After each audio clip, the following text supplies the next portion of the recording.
Finally, in 1993, I returned to Beijing to take care of his ailing father, Qing, one of modern China's finest poets.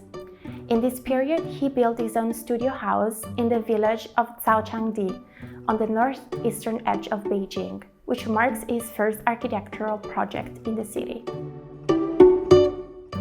Studying the cats and dogs Papercut, we find in the Epicenter's 𝑖's provocative series study of perspective, starting in 1995-2003, in which he presents himself giving the middle finger from a perspective view, hence title, Study of Perspective, in different geographical locations that symbolize power, such as the Tiananmen Square in Beijing, portrayed here in the Papercut.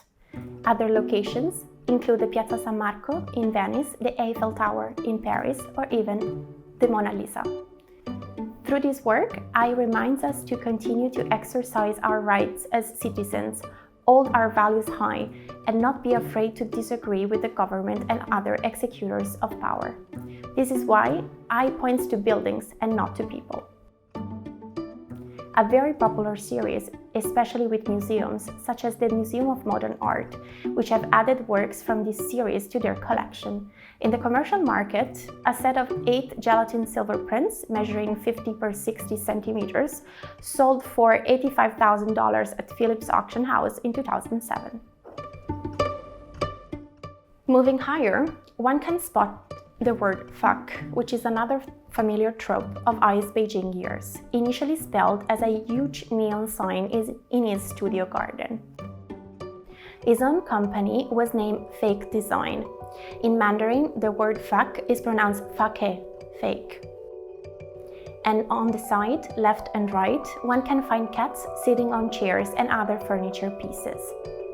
A cat lover himself, 𝑖 adopted 30 cats who live with him, and as he said, this is their place. The furniture depicted are ready-made. Influenced by the Dada movement, these works have become a signature series of this early period. Table with 2 legs on the wall from 1997 and stool are 2 great examples from this series.